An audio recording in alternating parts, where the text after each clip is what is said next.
Tobago Thursdays could probably be dubbed the Champion Thursdays today because we are talking to the school that should be called the champion school. Bishop's High School swept the Tobago Secondary School netball finals, and this morning, Abeni Taylor, the manager and assistant coach of Bishop's teams, multiple teams, is joining us via Zoom to explore the titles that they've won. Good morning, Miss Taylor. Good morning, buenos dias, bonjour. You and the Spanish girl, I don't know that. But good morning and welcome. I am very, very excited to have you join us because this list is incredible. How can you summarize, if you will, the feeling of winning all of these titles? Well, for a couple of years, we have been champions. It may not have been a clean sweep, like, for example, for each age group, but we are accustomed to being a champion school for the sport of netball. We say that humbly. We say that also with confidence because our main coach, Miss Joan Bedlow, she is superb. She even coached me when I was a student at Bishop's Side 20 odd plus going away years ago. So we have strategy. Our main ingredient, as I always say, is pray. We pray a lot. Our teams are committed. Our players are trainable. And the victory just feels sweeter knowing that we put in the work for this victory. Absolutely putting in the work because, well, as I mentioned before, you are the coach or assistant coach for multiple teams, all of which this time around have actually taken some titles. So getting into it to give the viewers an idea, in terms of the one-day knockout, you all took the title there. First form knockout, you took the title there. 13 and under, 15 and under 20, and the boys open, yes?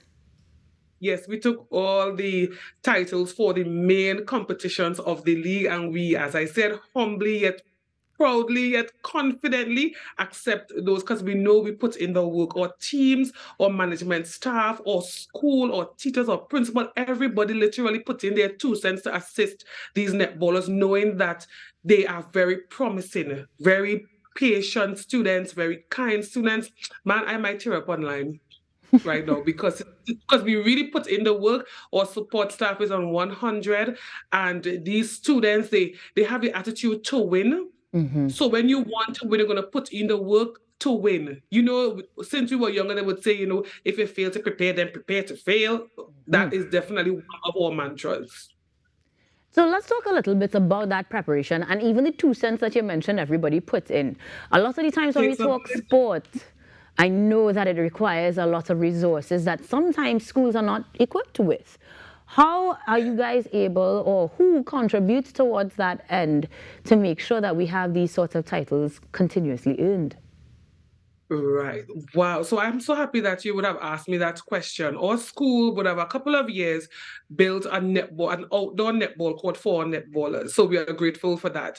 Even to have the equipment like balls. I remember I sponsored from my pocket balls for a school to train, and our teachers and staff would have contributed to buy water. And these students, because they want to play, they will do all that they have to do to actually come out. But resources and the support, man, it definitely took a village to raise these netballers. So everyone would have contributed where it was necessary. The netball court had taken over with the vines. The workmen on the compound would have removed those for us. We needed nets for the poles.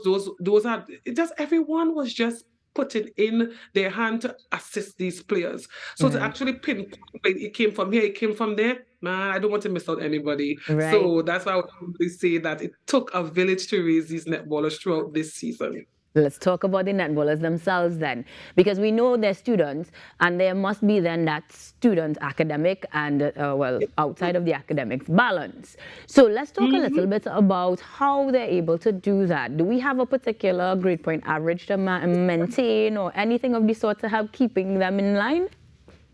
I will proudly say that our school's mission statement is to develop well-rounded students by providing them with a broad academic curriculum and a wide range of co-curricular activities. So at our school, we have an implemented academic dean. So the academic dean will lecture these students on what they are to do, and myself as a teacher will reiterate the importance of getting your work done. So when we are going to each game, I will ask students, who do you have in your class assigned to give you the notes that you would have missed? I even speak with teachers to give grace to these athletes, and that so far has been happening. And I really want to big up the teachers at Bishop's High School for working with us. I really like that team effort that everybody is chipping in to make sure we get these titles.